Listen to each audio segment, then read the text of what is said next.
Welcome. I'm Chanchal, Program Manager for Shared Mobility at Frost Sullivan, and it's an absolute pleasure to be hosting today's think tank, where we're diving into one of the most pressing challenges in micromobility, which is profitability. So, our theme for today would be best practices to scale operations, boost revenue, and build strategic partnerships. And we've got a stellar panel with us with global insights and a room full of curious minds. So let's make this an engaging think tank. Now, to kick things off, a little bit about me.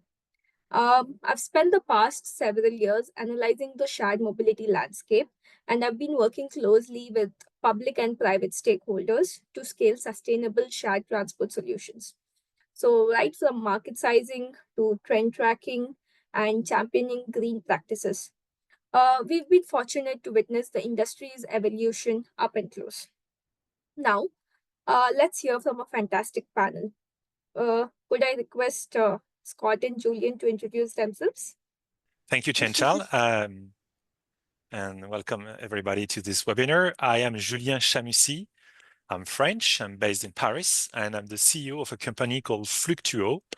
Fluctuo is a company specializing in collecting and analyzing data on shared mobility services all across the world. We are working with around 40 customers, including Voi, Dot, Cooltra, Lime, Bird, Felix, and some car sharing companies also like Free2Move, Share Now, and ZT. So I will be delighted to share some of my knowledge, insights, and the numbers that we are collecting and analyzing with the Fluctuo team. My name is Scott Shepard, founder and CEO of the Cities First Advisors. I'm a consultant and advisor to cities, to corporates, to governments, to NGOs, as to others in the mobility and urbanism, as well as AI ecosystem. I'm based in Lisbon, Portugal. I'm an American. I work in this kind of intersection of technology, innovation, as well as really trying to kind of work with stakeholders to better understand the path forward towards a theme that I'm writing about right now. I'm writing a book on the post-COVID city. So it's going to be called Cities First, the Post-COVID City, Mobility and Urbanism. And this kind of lends into the theme of the Cities First brand and my podcast. I have a podcast where I interview guests on a monthly basis and talk about these kind of intersectional themes. And really how there is so much synergies across the landscape, including micromobility that we'll be talking about right now, and where we are going to be headed in the future in our urban landscape in the post-pandemic world. So thank you for having me. Wow, that's great. Thanks, both of you. So let's dive in. Micromobility, as we know, it has redefined how cities move. Because of micromobility, cities have become green, they've become flexible, and it's definitely here to stay.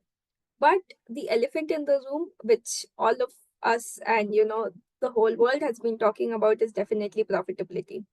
So operators, they are juggling a complex equation. So they have to balance, like, be it the business models, be it the vehicle mix, be it the tech, and then the constantly evolving regulation. You just name it, and they have to balance it. So let's start with a poll question by hearing from the audience. So what do you think is the biggest challenge in achieving profitability in the micromobility sharing business model? So let me share my take till the time the results come in. So according to me, the biggest so according to me, the biggest challenge is actually about balancing the operating cost with the diverse revenue streams. So as we see, demand has been increasing, and that's really not the issue at all.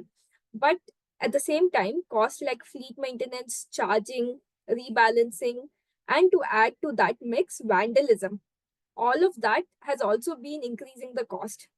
And apart from that, we have city regulations like fleet caps, parking restrictions, permit fees, and all of that.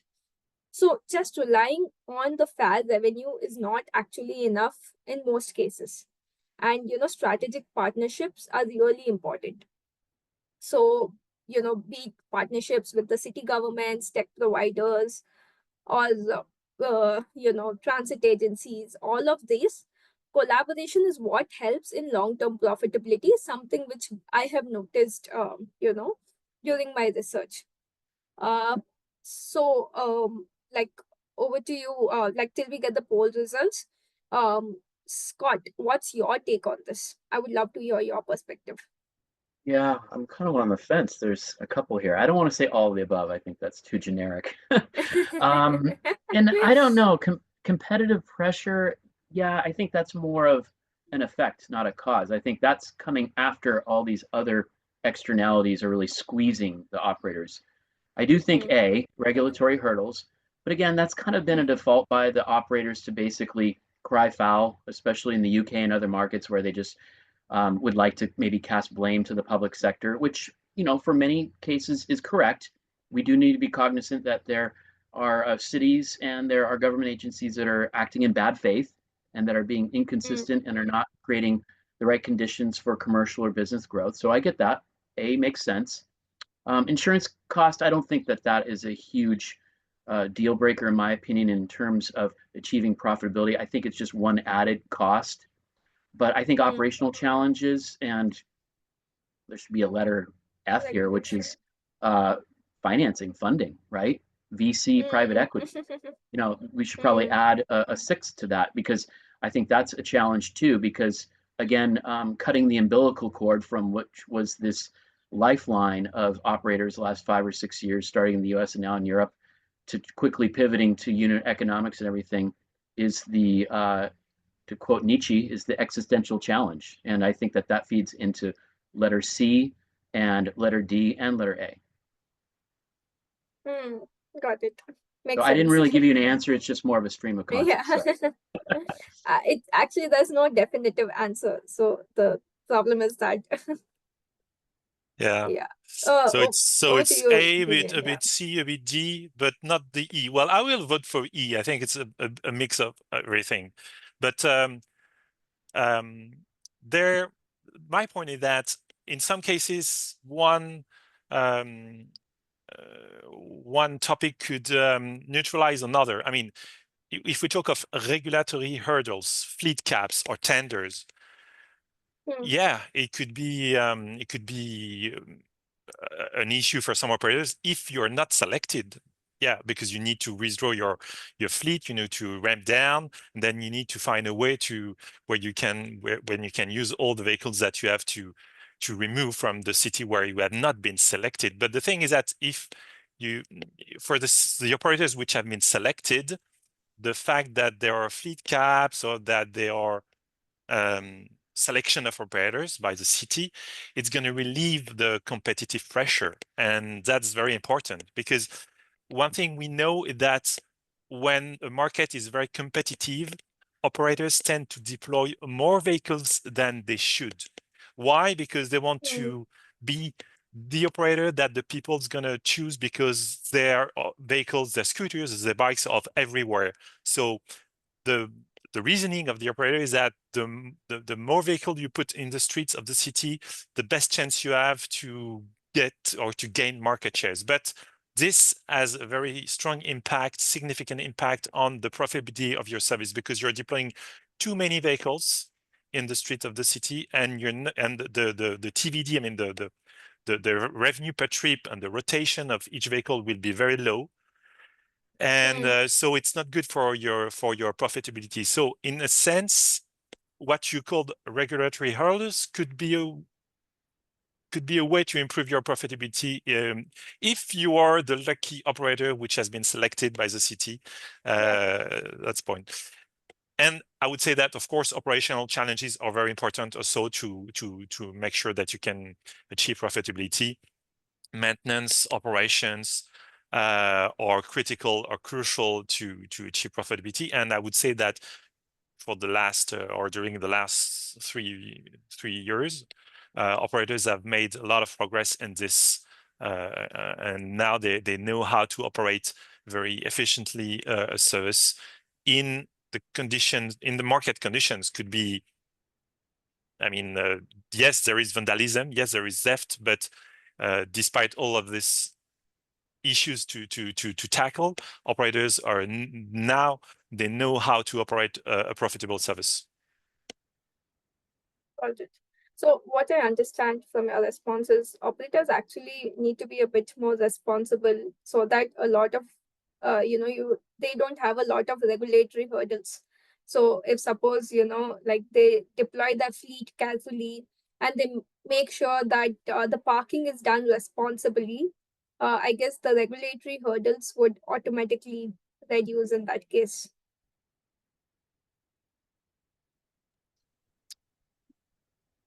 Okay. Now let's just move on to the next slide and dig into how micromobility providers make money. So as we can see, there is no one size which fits all, and we'll just look at some common models. So we've got the subscription based, which is again great for loyalty and predictable revenue, and it's majorly used in bike sharing. Then we've got the pay-per-use model, which is good for casual users. And e-bikes, even if they have a subscription-based model, they still need to pay a little extra uh, based on usage, even with a pass. And then we have the advertising and sponsorship-based model. So like branded bikes, stocks, in-app ads, and sponsorships from certain uh, like companies, governments, and so on. So I was just digging into some data, and then City Bike is a great example. So I was just seeing how do they get their revenue. So what I observed was City Bike, they get about 14% of their revenue from memberships, but 40% is from e-bike surcharges, which is a very huge proportion. 29% is from usage fees and 11% is from sponsorships. Now, I was just looking at another example, which was of Bike Share Toronto. So what I saw was over there, 30% of revenue was just from memberships. So both are North American players, but each operator, like that, they behave so differently. And they have to rely on all the three models. So, like the kind of diversified model, it gives you a financial breathing room, basically. So now I have a question for you, Scott, based on these observations. I'm sure like you would have seen operators experiment with models like monthly passes, pay-per-use, and all of that. So could you share a real world example when innovative revenue approach, it really boosted both operator profits and enhanced urban mobility? Yeah, I think what we've seen recently, especially from some of the larger operators, specifically when we look at Lime and Voy and Bolt, they've had much success, those three operators, with their monthly pass, monthly subscription model. This is specifically for e-scooters, but also for their e-bike offer too. So much so that this is actually translated as one revenue stream into them making announcements recently by Voy specifically and Lime that they are adjusted EBITDA positive in their accounting, and they're already starting to position for IPO. So they're making these really bullish claims based upon their restructured revenue models, where they're taking this diversified approach, like you just mentioned, Chantal. And I believe this monthly subscription model is one of the kind of three legs of the stool. One is subscription, two is the usage-based, three is, as you mentioned, the advertising revenue or memberships, and a kind of a blending of, so basically you're kind of hedging your bets. Whereas if we look at kind of micromobility version 1.0 circa 2018, 2019, like Julian mentioned, just flood the market, and there was really no focus on unit economics at that point right now. It was the typical Silicon Valley mindset, growth over profit.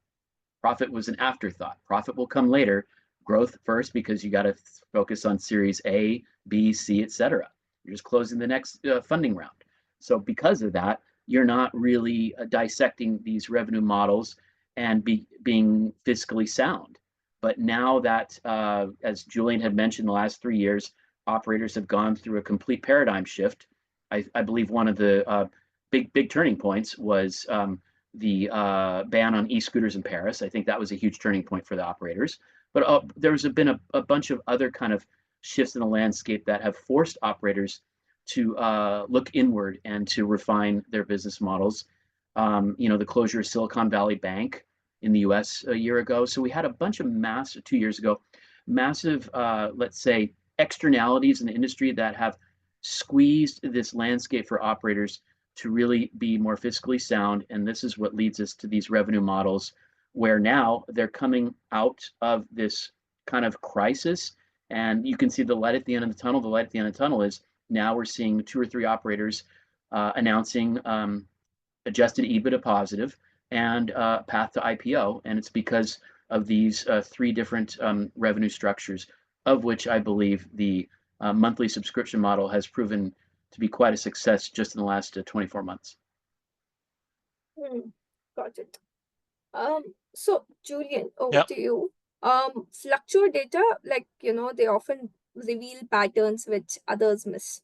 So, in your view, which revenue model is underrated but has consistently performed well across markets, and why? And do you agree to what Scott just mentions? The monthly passes are actually really helping operators. So, do you even agree to that? Yeah, sure. Yeah, I do agree. I mean, in the early days of shared micromobility, usage-based fees were predominant. I mean, that was all the operators, they had the same pricing model. You would pay like €1 to unlock a vehicle, and then or €1 or $1 to unlock a vehicle, and then you would pay like somewhere between 20 cents to 30 cents per minute to ride the bike or to ride the scooter. That was the predominant model in the early days of shared micromobility, and it worked well, especially with the casual users like tourists. But then especially after COVID and during the operators had to change a bit the way they operate the service and the way they price the service, because they realized that they cannot rely only on tourists. I mean, tourists are already willing to pay like 5, 6, or 7 euros a ride because they don't care, because they're just they're just spending a weekend in Paris or a weekend in Lisbon, and so they're in a mood where they don't care about paying 5, 6, or 7 euros for a ride. But if you want to attract local people, I mean, inhabitants of Paris, of Lisbon, if you want to develop, a sustainable business, you need to recruit users which are people living, inhabitants of the cities. And to do that, you need to develop new business models, especially new pricing models, and passes and packages have proved to be very efficient for this. The main thing is that it creates loyalty. And so the people will not choose this scooter or this bike because that's the closest to where they are, but maybe they're willing to walk 1 minute, 2 minutes, or 3 minutes more because they want to pick the bike or the scooter of the company that they have bought a package or a pass. So that makes a difference. I mean, people are not just randomly selecting this bike because it's green or because it's yellow, but they're selecting a bike, or they're looking for a bike or scooter because they have subscribed to a pass or package from this company. So it's changed. It's a game changer. It also means that operators need to be consistent in the way they deploy their vehicles, because if you want to seduce some local people, you need to make sure that every morning these people will be able to find in the vicinity or in the neighborhoods of their house, of their block, they will be able to find a scooter or a bike from this company. Otherwise, it's not going to work. But I think it's really a game changer. And just going back to your question, which business model is being underrated? If I may, I think one business model which is overrated is the advertising revenue business model. I mean, I do understand that long-term partnership deals like the one in London, Santander Bikes. I mean, Santander Bank sponsoring the station-based bike sharing system. You have the same in New York, where I think Citibank is sponsoring the New York bikes. So this is interesting, and this because it's a long-term partnership. But for the rest, I think revenue based on advertising are very low. No operator has been very successful in developing revenue based on advertising. I know that there is one operator in London, Forest, which is claiming to be very successful with local advertisers.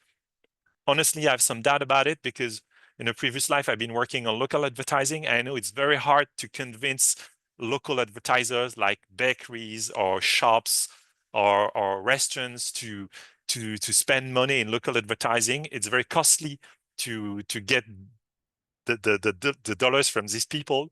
And I know that advertising is about, I mean, digital advertising and mobile advertising is about big numbers. I mean, millions of impressions. I don't think that any micro operator is able to rival with TikTok or Instagram or these services. So I really doubt that there is a case in making strong and sustainable revenue through advertising in micromobility.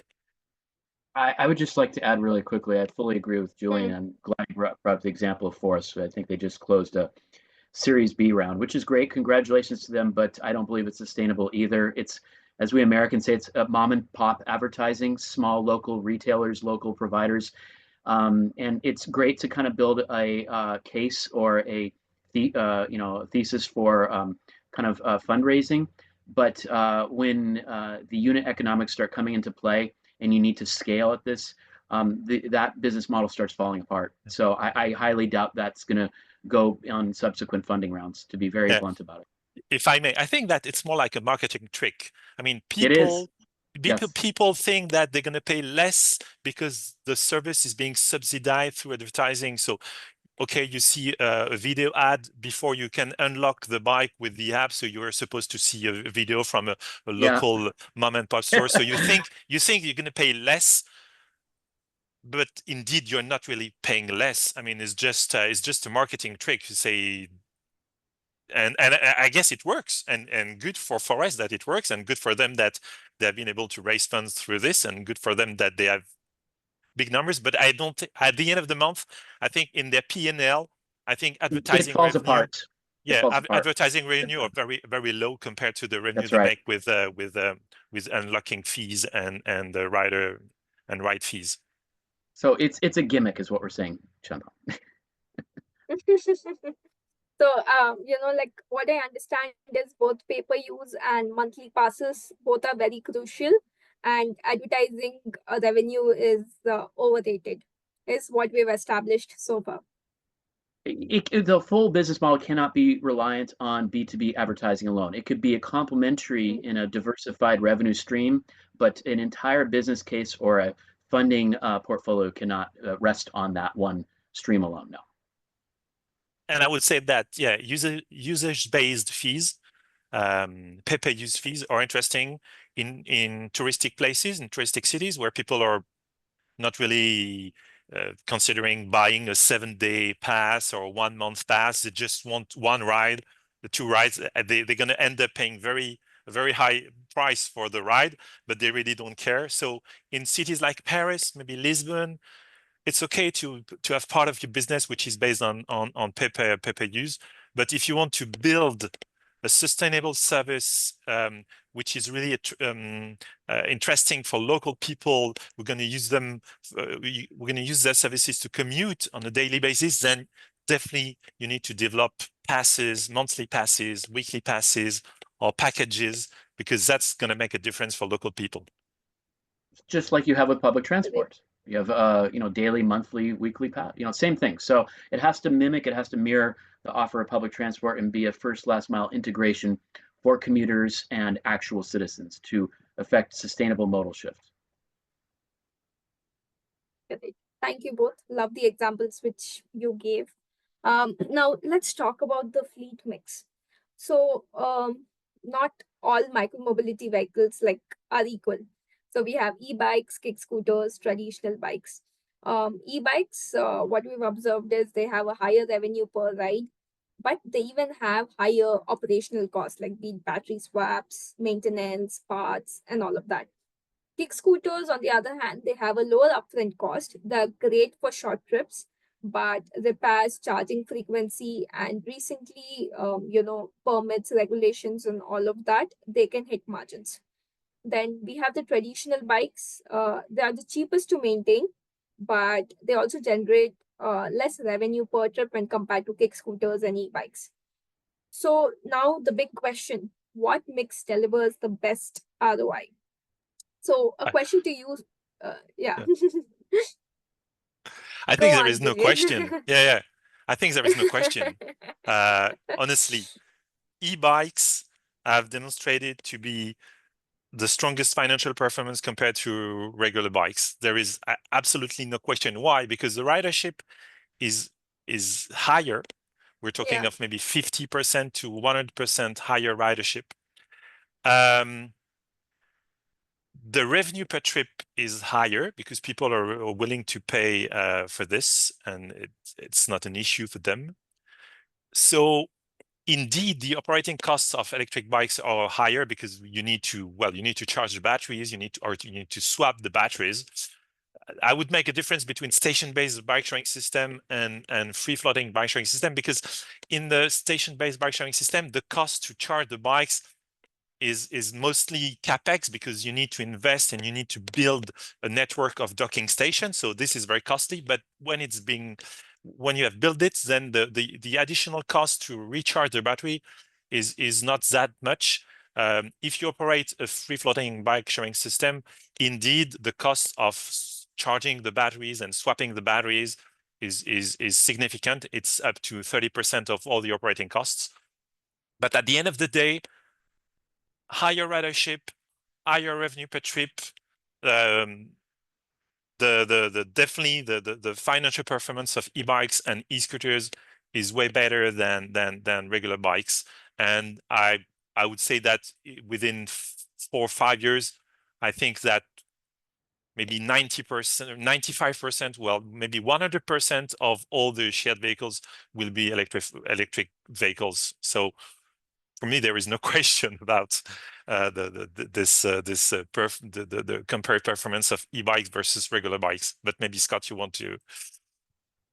Yeah, no, I think electrified is the modality of choice for consumers, and that's just that's where the demand is, and that's reflected in these numbers. But I would say we're noticing kind of an interesting, let's say, tension between electrified scooters and electrified bikes, of course, too. And we're seeing regulatory pressures as well as funding pressures that are pitting modalities against each other. And I'm not taking sides or choosing one or the other, but it's just a topic for consideration, because that externality should be, let's say, woven into this dialogue and discussion today and afterwards, because that will affect the gross profit as well as average revenue per rider going forward if we just look at the e-scooter versus e-bike split. And I think that it's yet to be seen where we will end up in the next 2 to 3 years. If I were to put my bets on it, I would say that we're heavily slanted much more towards e-bikes in the future, with less city support of e-scooters due to regulatory challenges, bans, etc. But it's yet to be seen. But as of now, it's quite an influx. And I only mention this because this will factor into the revenue and cost analysis for micromobility sharing, and the modalities and the calculations will be affected as such going forward. That's a very interesting observation, Scott. So even like we've noticed that, say, countries like, say, Turkey, where scooter sharing is dominant, they have very less e-bikes. And even recently, with the Paris scooter ban, like there was a huge influx of e-bikes, and we're seeing a similar thing in London as well. So like cities where there are more of e-bikes, there are less of scooters. That's something, and they're not working together. Is an observation. Do you agree to that, Julian? Yeah, sure. I mean, people love both scooters, e-scooters and e-bikes. I would say that Yeah. maybe young people do prefer e-scooters, and people over 30s and 40s, they do prefer e-bikes. But I mean, people love e-scooters and e-bikes. But it's true that cities, I mean, regulators or city officials or the Department of Transport in all across Europe, and I guess also in other markets, they do prefer e-bikes because they know bikes, they know how to deal with bikes. They have built bike lanes, they have built bike parkings, so that's something they know. That's something they and so they're more comfortable by, I mean, giving priority to bikes, shared bikes, rather than e-scooters. But the thing is that people love both, and maybe not for the same usage, maybe, uh, but people love both e-scooters and e-bikes.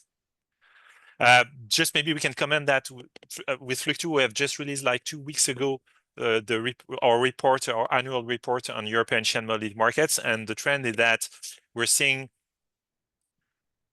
a huge, I mean, a very significant increase in the fleet size and the ridership of shared bikes. Very, very strong growth in free-floating bikes.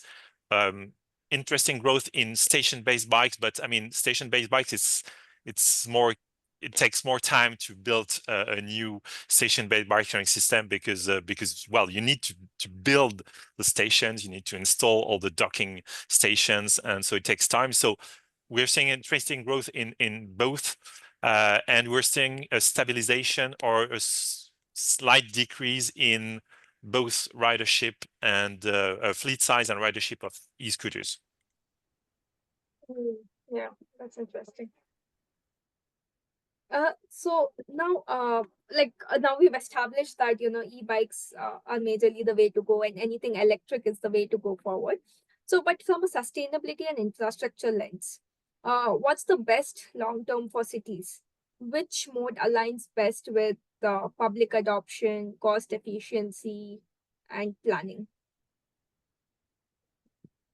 This is a question for me or Julian or both of us? Yeah, it's for you. It's for you. It's for you, Scott. Okay, so we're talking about infrastructure and the right fit for the right modality, basically. Yep. Well, I mean, cities are in Europe here through the SUMP, the Sustainable Urban Mobility Plan. There's over 240, 250 SUMPs throughout Europe here. So it's the general comprehensive mobility plan that European municipalities and regions use. They're pretty much all calling for the improvement and expansion of shared and active mobility infrastructure. Now, having said that, they are, I would say, on the surface, a bit agnostic in terms of what modality that incorporates, whether it's a narrow, let's say, micro delivery electrified cargo bike delivering parcels, or it's a owned or shared e-scooter or owned or shared e-bike or pedal bike. But the general width of these lanes, the wayfinding, the infrastructure, the painting, the markings are all, let's say, being financed and constructed in city centers as well as other kind of first and second ring urban districts, whether it's Milan, whether it's Lisbon, whether it's Paris, towards this sustainable modal shift. And I guess getting back to the question of which modality fits in well, it really depends on the goals and ambitions of the city through their own sustainable urban mobility policy and planning process. So one size does not fit all. Typically, most European cities, from what I've seen and working with them and working with others, is that they on the surface tend to be a bit neutral in terms of which modality, as long as it affects a balance and a shift away from single automobile usage towards public transport and shared and active modes. But as Julian and I were just mentioning before, there's a tension with individual cities, even if they're not explicit or specific in their SUMP plan. they're probably gonna favor the e-bike over the e-scooter. So let's just be very clear about that, that there is a preference. Maybe it's a unspoken preference. So I would say the infrastructure that's being constructed, like the new bike lanes that were just built last year in the center of Helsinki. They've done a great job in Finland on that. I was just there last year before. There, the markings as well as the wayfinding is much more positioned towards the bicycle or e-bike user than the e-scooter user. Even though they're going to not ban e-scooters, they're going to accommodate them.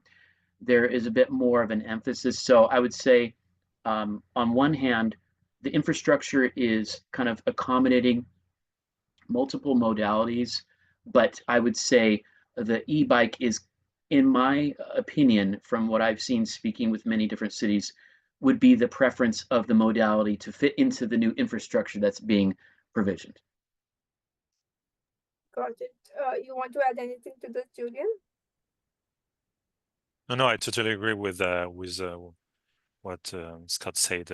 I think there is a preference from cities for bikes, and I would say bikes, cities like bikes and mopeds, also e-mopeds, because with e-moped, the goal is to try to enable people to go a bit further, to create connection between the city and the suburbs or the suburban areas all across the city. If you need to ride on highways or motorways, of course, you're not going to do with a bike, but e-mopeds could be one of the solutions. So we're seeing in Paris, we have bikes and e-mopeds. We don't have scooters. In Barcelona, they just selected operators for e-mopeds and e-bikes, and I think the goal is to have people using e-bikes for intramuros trips or trips within the city, and to use e-mopeds to create trips from the city center to the suburbs or from the suburbs to the city center. And I think that's an interesting combination of vehicles. Yeah, and scooters, well, they will find a place, but operators still need to convince city officials or people in charge of transports that e-scooters can fit into the urban mobility schemes of the which have been designed in cities. And just to add really quickly, I think that's the tension, though. So that's the tension which was resulting in the Paris e-scooter ban a few years ago, which was that the city regulatory landscape and their view of the 15-minute city and green mobility and sustainable modal shift might be different than what consumer preferences are. Consumers might be wildly, let's say, excited about using e-scooters, but in a city where they're not quite as, let's say, accommodating or supporting, or they're provisioning infrastructure for their own chosen modalities, there is this tension right now, and this still has not been resolved yet. 2 years on from the Paris ban or the recent Madrid scooter ban, et cetera, et cetera. So I think, this issue has not been resolved yet, but it's interesting because there is not necessarily a consistency between the regulatory landscape and the business landscape and what consumers would really like to, let's say, utilize, whether there be a tourist or whether there be a resident or a commuter. So I think that there's a lot yet to be kind of resolved in this topic. I just want to add something, is that I think cities, when trying to select the best options for urban mobility, cities do not take into account the joy or the pleasure that people can have by riding a scooter or a bike, and that's not something they take into account. And it's not from me, but I think it's from RSDU that say it's not only about miles, it's also about smiles. So you mean that if people do love riding a scooter because it's very different feeling than riding a bike, and if they're ready to pay for this, I mean, we have to take this into account. I mean, because cities that just try to select the modes which are the most convenient, the most efficient to go from point A to point B, but people, end users, when they want to select one bike or one scooter, they also take into account the fact that it's going to be fun. They're going to ride with two people. I know it's not allowed, but young people, they like to ride scooters, a pair of, friends or couple, and just have this feeling of riding together in the streets of the city. And cities they don't take this into account because it's not in their software. It's Yeah. not. I would say It's not in their DNA. it's not in the DNA. It's not in the DNA. I'm an urban planner myself too. I worked for city for many years. So yeah, we need to lighten up. We need to be more fun. I think Yeah, that's because the general rule. because for people it's really Take that into account. a matter. Yeah. It's really a reason why they're going to write this one or this one. I mean, the form factor could have an influence That's too. right. Maybe they're gonna pick this bike because it's red, or maybe they're gonna pick this bike because it's yellow, or that maybe it seems irrational, but it's part of the decision-making process. I mean, it's part of the reason why they're going to write this one and not this one. And we have to take this into account, I think. Especially for public policy. If you're really if you're a city official or if you're a policymaker and you're really, let's say, interested in effective, sustainable modal shift and a move away from single car usage and ownership, the 20th century urban planning paradigm, the typical North American, US, and Canadian city that's auto-centric, you better try to give more emphasis on e-scooters as part of the mobility mix. That would be my advice to city officials, not even just because it's fun, which is great, but also it's another lever or measure towards your policy goals. So if you really care about greening the urban environment, whether it's the first or second arrondissement of Paris or whatever, you should consider all modalities that affect the sustainable modal shift and not pit an e-bike against an e-scooter. Got it. That's brilliant. So far we've unpacked revenue models and fleet strategy, and we've established that be it anything electric, be it e-bikes, e-scooter, they are the way to go forward, provided it works well with the city. So now coming to the final section of our presentation, of a think tank. So we all know that profitability is a marathon, but there are high cost, inconsistent demand, and all of that, which makes it difficult. So like from battery swapping to rebalancing, predictive maintenance, all of this impacts your profitability.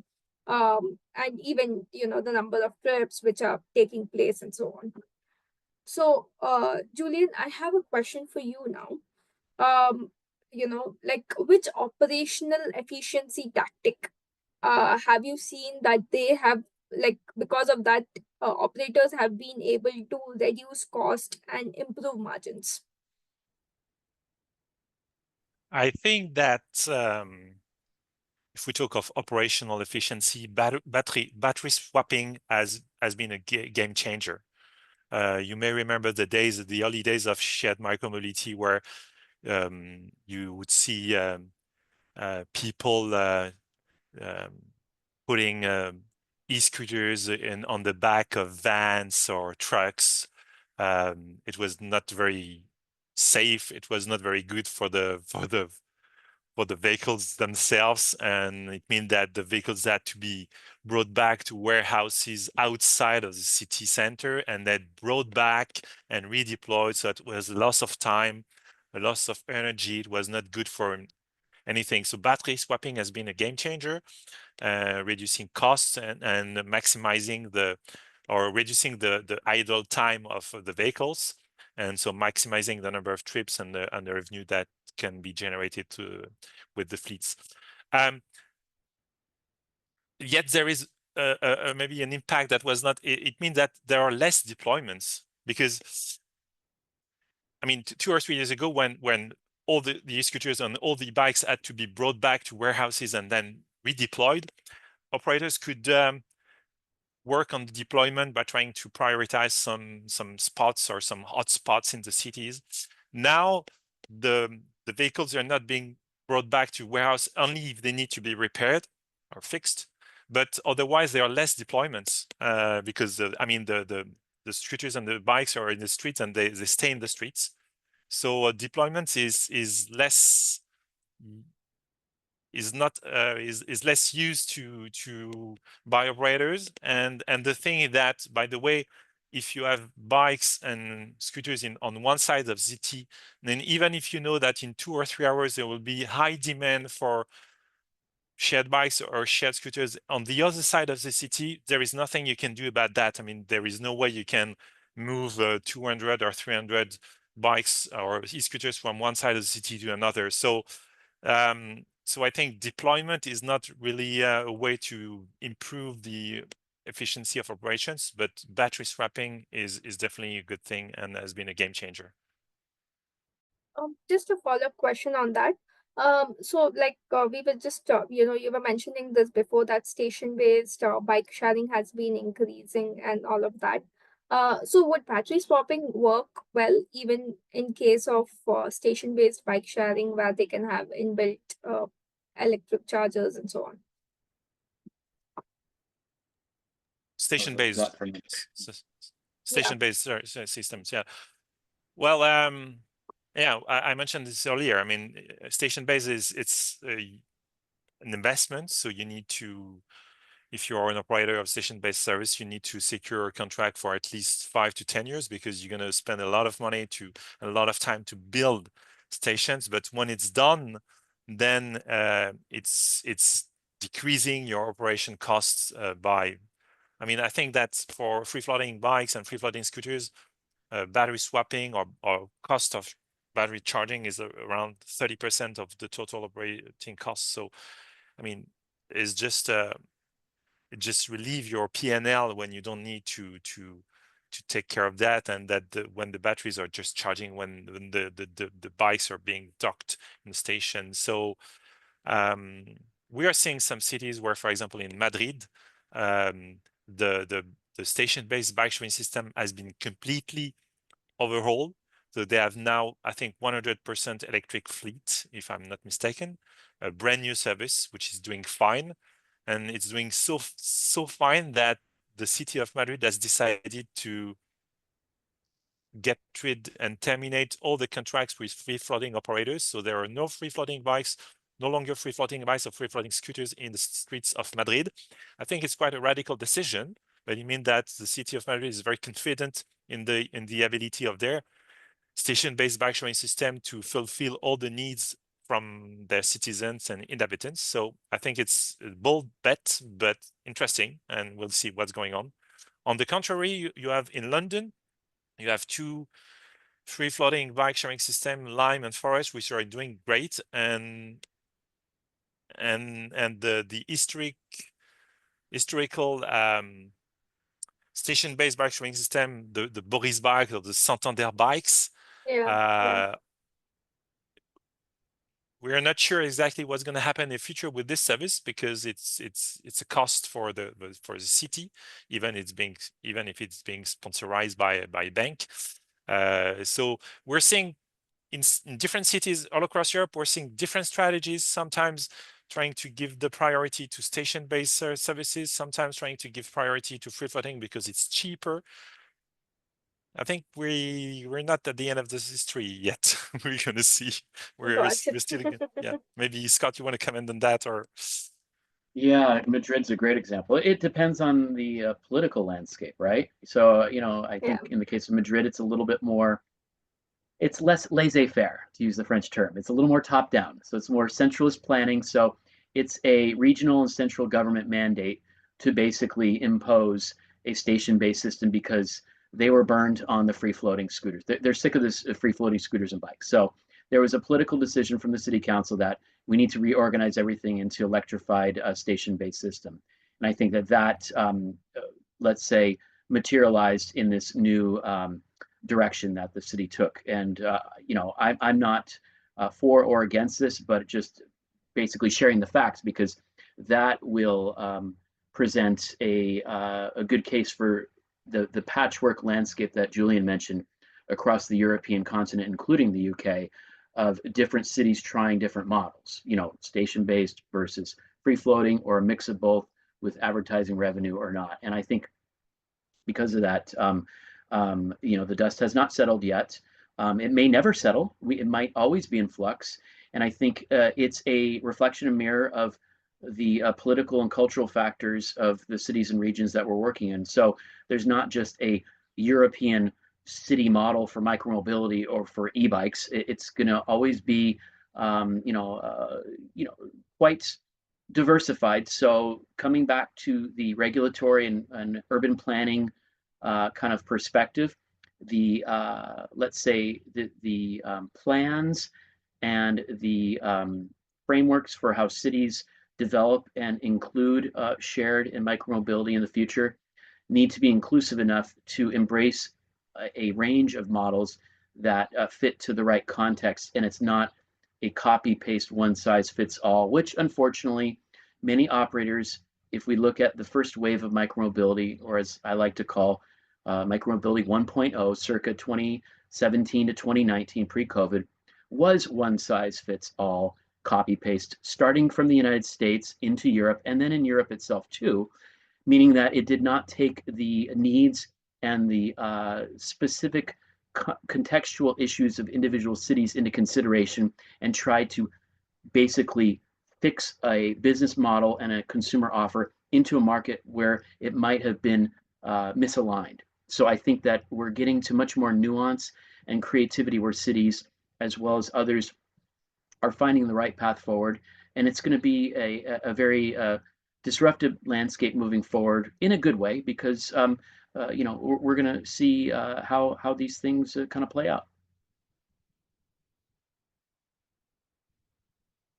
I'm so sorry, I was on mute. So yeah, I like the way you said that we've entered the micromobility 2.0 era. Or So yeah, there's 3.0, or I don't know definitely what wave it is, but we're beyond 1.0. I know that. so there's definitely no one size fits all in this era that we've Yes. established. Great. So we have some questions as well. Can I read them out? We have a question regarding the city bans that was mentioned in Madrid, Paris, and all of that. So is there a possibility that kick scooters will be reintroduced maybe 3-4 years down the line in Madrid and Paris or any other city where kick scooters have been banned? You want to take this one first, Julian? I can add in. Yeah, well, I think there's a good chance. I will not. I think we can consider that this could happen. Yeah. First, because there are some elections every 4 or 5 6 years, and one mayor can have a different view on e-scooters. In Paris, there will be some elections in 2026, and we know that some of the candidates are more in favor of e-scooters, and I think because, as I mentioned before, scooters are very appealing to younger people, and if we need to build a city of the future, a livable city for everyone, we need to take into account the needs and the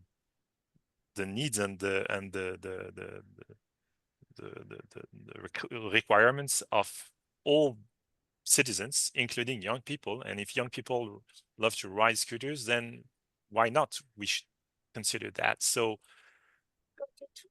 I think that there are some issues that needs to be fixed as regard parking, clutters on the sidewalks. Some progress have been made. More progress could be made. But I think if we tackle these issues very seriously, there's a good chance that we can reintroduce some scooters in some cities where they have been banned before. I'll just quickly add that I know we're running out of time.